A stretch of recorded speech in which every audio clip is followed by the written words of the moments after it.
یکم محرم الحرام کو خلیفہ دوم امیر المؤمنین سیدنا عمر فاروق رضی اللہ تعالیٰ عنہ کی شہادت کا واقعہ بھی ہے، اور میں نے پچھلے یا اس سے پچھلے عرض کیا تھا ان کی زندگیوں کو پڑھیں.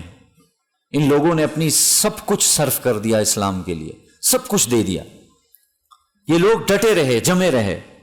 وہ مشہور روایت ہے حضرت حذیفہ بن یمان، وہ فرماتے ہیں کہ میں نے، ہر شخص کا ایک ذوق ہوتا ہے، اس کا ایک شوق ہوتا ہے. ان کے بارے میں آتا ہے، وہ خود کہتے ہیں کہ بھئی ہر صحابی کا شوق کیا تھا کہ اللہ کے رسول اعمال کیا کریں، خیر کی باتیں پوچھتے تھے نبی علیہ السلام سے. کیا باتیں؟ خیر کی باتیں. اے اللہ کے رسول یہ کریں گے کیا ملے گا، یہ کریں گے یا یہ ہوگا کیا ہوگا، تو اس قسم کی. اور میں اللہ کے رسول صلی اللہ علیہ وسلم سے شر کی باتیں پوچھتا تھا. شر سے مراد فتنوں کے متعلق پوچھتا تھا.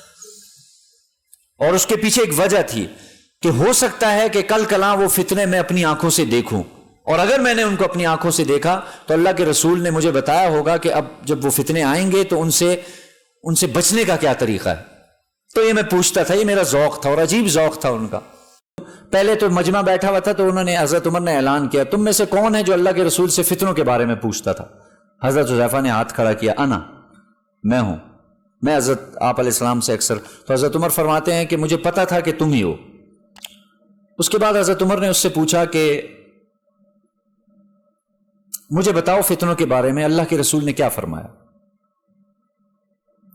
تو حضرت حذیفہ انفرادی فتنوں میں چلے گئے کہ اگر کوئی آدمی نماز نہیں پڑھے گا یہ ہوگا، پھر وہ توبہ کرے گا تو اللہ راضی ہو جائے گا، پھر روزہ نہیں رکھے گا تو یہ نہیں انفرادی. تو حضرت عمر نے فرمایا کہ میں یہ نہیں پوچھ رہا، مجھے بتاؤ اجتماعی فتنوں کا کیا ہوگا، وہ فتنے کے جو موج کی طرح آئیں گے اس امت پر، ان کا کیا ہوگا. تو حضرت حذیفہ نے ایک بڑا پیارا جملہ، حضرت حذیفہ نے فرمایا کہ اے عمر، آپ کے اور اس فتنے کے درمیان ایک دروازہ ہے، آپ کو پریشان ہونے کی ضرورت نہیں، وہ دروازہ ہے آپ کے اور ان فتنوں کے درمیان. اور اگلی بات یہ ہے کہ اس دروازے کو تالا لگا ہوا ہے، لاک ہے بہترین، آپ پریشان نہ ہو. اب حضرت عمر نے اگلا سوال کیا، اچھا یہ بتاؤ کہ کیا اس دروازے کو کھولا جائے گا یا توڑا جائے گا؟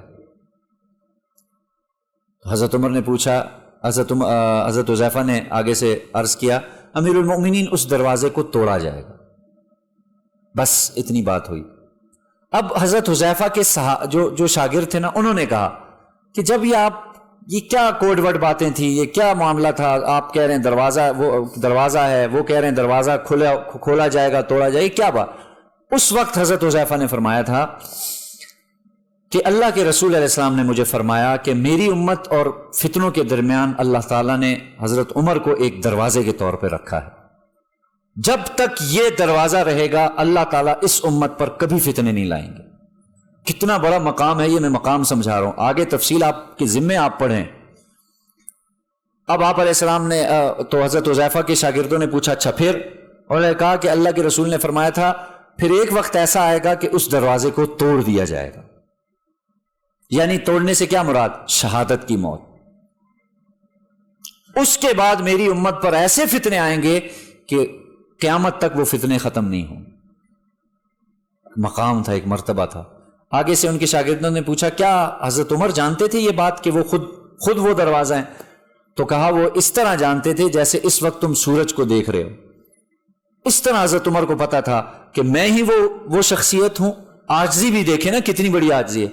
کبھی یہ نہیں کہا ہاں میں تمہارے سامنے کھڑا ہوں اور میں جب تک ہوں تمہارے اندر فتنے نہیں آئیں گے، کبھی ایسا جملہ نہیں کہا. بالکل عاجزی سے زندگی گزاری. تو دروازہ بھی تھے اور پھر اللہ کے رسول نے ساتھ بشارت بھی دی کہ عمر اس دروازے کو کھولا نہیں جائے گا، یعنی تبھی موت نہیں مرو گے تم، وہ تبھی موت نہیں بلکہ اس دروازے کو توڑا جائے گا، شہادت کی موت ملے گی.